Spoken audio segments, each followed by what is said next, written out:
ರಾಜ್ಗೆ ಕೃಷ್ಣನ ಜೊತೆ ನಮ್ಮ ವಂಶಿ ಡೇಟ್ ಫಿಕ್ಸ್ ಆಗಿದೆ. ಕೃಷ್ಣ ವಂಶಿ ಮಾರ್ಚ್ 2ರಿಂದ ರಾತ್ರಿ 9:30ಕ್ಕೆ ನಿಮ್ಮ ಉದಯ ಟಿವಿಯಲ್ಲಿ. ಇದು ಕಾಮನ್ ಸೆನ್ಸ್. ಇಲ್ಲಿ ನೋಡಿದ್ರೆ ಎಲ್ಲರೂ ಟೆನ್ಷನ್ ತಗೊಂಡು ಕೂತ್ಕೊಂಡಿದೀವಿ. ಅತ್ತೆ, ಇದೆಲ್ಲ ಶುರು ಆಗೋದಕ್ಕೆ ಕಾರಣ ಪದ್ಮಿನಿನೇ. ಅವಳು ಟೆನ್ಷನ್ ತಗೊಳ್ಳೋದಲ್ದೆ ನಮ್ಮೆಲ್ರಿಗೂ ಟೆನ್ಷನ್ ಕೊಡ್ತಾ ಇದ್ದಾಳೆ. ರುಕ್ಮಿಣಿ ಎಂತ ಬೋಲ್ಡ್ ಹುಡುಗಿ ಅಂತ ನಮ್ಮೆಲ್ರಿಗೂ ಗೊತ್ತಿದೆ. ಅಂಥವಳು ಕೃಷ್ಣನ ಇಷ್ಟಪಟ್ಟು ಓಡ್ ಹೋಗ್ತಾಳ ಹೇಳಿ? ನೀವು ಸ್ವಲ್ಪ ಯೋಚನೆ ಮಾಡ್ಬೇಕತ್ತೆ. ಅವಳಿಗೆ ಈ ಮನೆ ಮರ್ಯಾದೆ ಬಗ್ಗೆ ಯೋಚನೆ ಇಲ್ಲ ಅಂತ ನೀವು ಅನ್ಕೋಬೇಡಿ.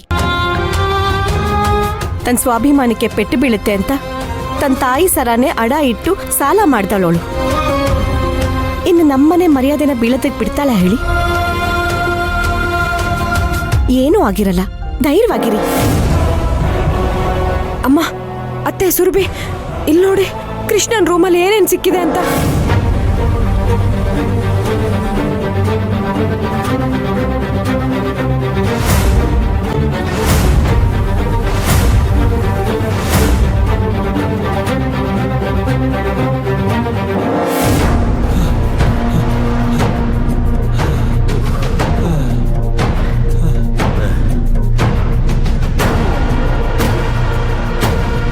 ಯಾರಿಗಾದ್ರೂ ಸುಸ್ತಾಗ್ತಾ ಇದ್ಯಾ?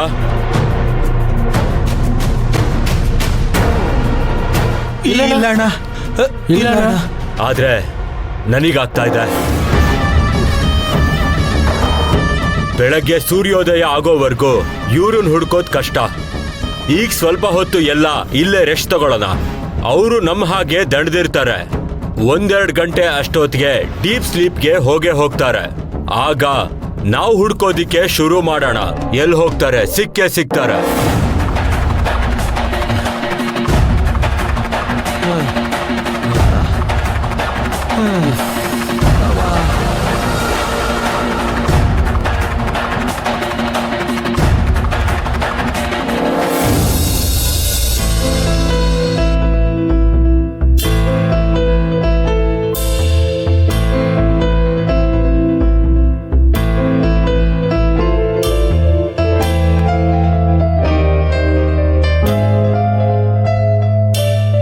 ಮೌನಿ ನಾನು ನುಡಿವಾಗ ನೀನು, ಧ್ಯಾನಿ ನಾನು ನನ್ನ ದೇವಿ ನೀನು.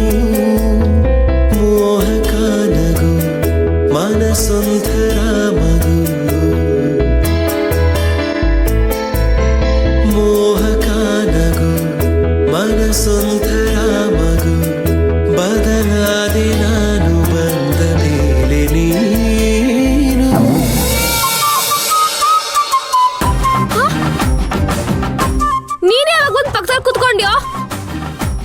ಅಯ್ಯಯ್ಯೋ, ಸಾರಿ ರುಕ್ಮಿಣಿ ಅವರ, ತಪ್ಪು ತಿಳ್ಕೊಬೇಡಿ. ಅದು ನೀವು ತೂಕ ಕುಡಿಸ್ತಿದ್ರಲ್ಲ, ಪಾಪ ನೀವು ಎಲ್ಲಿ ಬಿದ್ದೋಗ್ತಿರೋ ಅಂತ ನಿಮ್ಮ ತಲೆಗೆ ಭುಜ ಕೊಟ್ಟೆ ಅಷ್ಟೆ. ಹೌದಾ? ಕರೆಕ್ಟಾಗೆ ಮಾಡಿದ್ಯಾ ಬಿಡು. ನಂಗೆ ಒಂದು ಭುಜದ ಸಪೋರ್ಟ್ ಬೇಕೇ ಬೇಕು. ತೇಲಿ ಬಂದ ಸವಿಸೋನೆ ನೀನು, ಕಲ್ಲಿನಂಥ ಹೃದಯದಲ್ಲಿ ಹೂವ ಬೆಳೆಸಿದೆ. ಮೋಡವಿರದ ಸುಡುವಾನು ನಾನು, ಮಳೆಯ ಬಿಲ್ಲಿನಂತೆ ನೀನು ಬಣ್ಣ ಚೆಲ್ಲಿದೆ. ಸೆಳೆದೆ ನನ್ನ ನವಿಲೂರಿಗೆ, ಇಳಿದೆ ನನ್ನ ಎದೆಯ ಗೂಡಿಗೆ. ನಂಗು ಒಂದು ಮನಸ್ಸುಂಟು ಎಂದು ಅರಿವಾಗಿರೋದು ಇಂದು ನನಗೆ ನಿನ್ನಿಂದಾನೆ. ಮೌನಿ ನಾನು ನುಡಿವಾಗ ನೀನು, ಧ್ಯಾನಿ ನಾನು ನನ್ನ ದೇವಿ ನೀನು. ಕೃಷ್ಣ, ನೀನ್ ಮಲ್ಗಲ್ವಾ? ಮೊದಲು ನೀವು ಮಲಗಿ ರುಕ್ಮಿಣಿ ಅವರ, ನಾನು ಆಮೇಲೆ ಮಲಗ್ತೀನಿ. ನೀವು ತಿಂದಾದ್ಮೇಲೆ ನಾ ತಿಂತೀನಿ ಅನ್ನೋ ತರ ಹೇಳ್ತಾ ಇದೆಯಲ್ಲೋ? ಅದು ಹಾಗಲ್ಲ ರುಕ್ಮಿಣಿ ಅವರ, ಯಾರಾದ್ರೂ ಒಬ್ರು ಎಚ್ಚರ ಇದ್ದು ಕಾವಲು ಕಾಯ್ಬೇಕಲ್ವಾ? ಹೌದೌದು, ಯಾರಾದ್ರೂ ಕಾಯಲೇಬೇಕು. ಯಾಕಂದ್ರೆ ನಮ್ದು ಕಾವಲ್ ಕಾಯೋ ವಂಶ. ಆದ್ರೆ ನಂಗ್ ನೋಡು ಸಿಕ್ಕಾಪಟ್ಟೆ ನಿದ್ದೆ ಬರ್ತಿದೆ ಕಣೋ.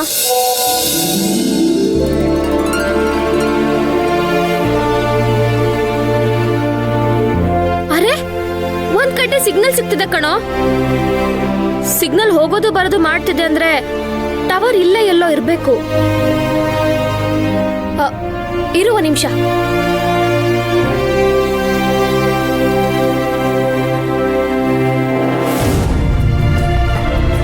ಏನ್ ಮಾಡ್ತಿದ್ದೀರಾ ರುಕ್ಮಿಣಿ ಅವರ?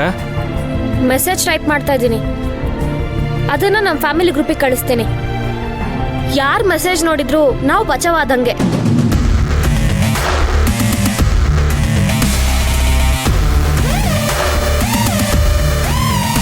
ಕೃಷ್ಣ ಮೊಬೈಲ್ ತಗೋ, ಲೈವ್ ಲೊಕೇಶನ್ ಕೂಡ ಕಳ್ಸಿದ್ದೀನಿ. ನೀನ್ ಮರದ ಮೇಲೆ ಹತ್ತಿ ಸ್ವಲ್ಪ ಸಿಗ್ನಲ್ ಸಿಗುತ್ತಾ ಅಂತ ಚೆಕ್ ಮಾಡು.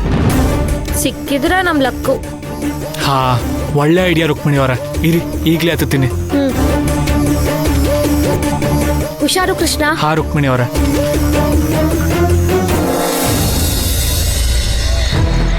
ಇದೇನು ಪ್ರೇಮ ಕವಿತೆ ಬರ್ತಿದ್ದಾನೆ? ಒಂದ್ ಹುಡುಗ ಪ್ರೇಮ ಕವಿತೆ ಬರ್ದಿದ್ದಾನೆ ಅಂದ್ರೆ ಇನ್ನೇನ್ ಅರ್ಥ ಇರುತ್ತೆ ಹೇಳಿ? ಅಲ್ಲ, ಈ ಮೇಕಪ್ ಐಟಮ್ಸು, ಈ ಬಳೆ, ಇದನ್ನೆಲ್ಲ ಇವನ್ ಯಾಕೆ ಇಟ್ಕೊಂಡಿದ್ದಾನೆ ಅಂತ. ಇನ್ಯಾಕೆ ಸುರ್ಬಿ, ಇದನ್ನೆಲ್ಲ ರುಕ್ಕು ಗಿಫ್ಟ್ ಕೊಡಕ್ಕೆ.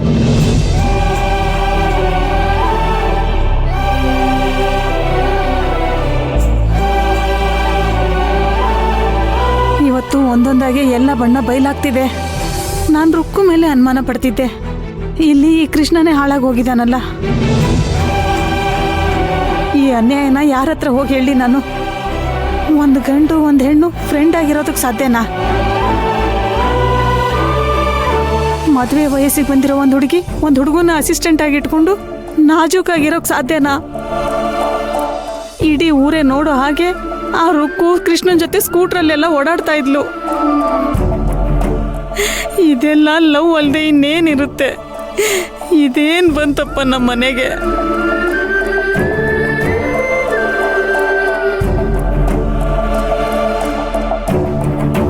ಅಮ್ಮ, ಎಲ್ಲ ಒಂದಕ್ಕೊಂದು ತಾಳೆ ಹಾಕೊಂಡು ನೀನೇ ಕಲ್ಪನೆಯಲ್ಲಿ ಕತೆ ಕಟ್ಬೇಡಮ್ಮ. ಅವ್ರು ಸಿಗೋವರೆಗೂ ಅದು ಹೀಗೆ ನಡೆದಿರುತ್ತೆ ಅಂತ ನಾವು ಊಹೆ ಮಾಡೋದು ತಪ್ಪಾಗುತ್ತಮ್ಮ. ಅಮ್ಮ, ಅಳಗ್ ನಿಲ್ಸಮ್ಮ. ನೋಡು, ಸೂರ್ಯ ಬರೋವರೆಗೂ ನಿನ್ ಬಾಯಿಗೆ ಬೀಗ ಹಾಕೊಂಡ್ಬಿಡು. ನಿಲ್ಸು.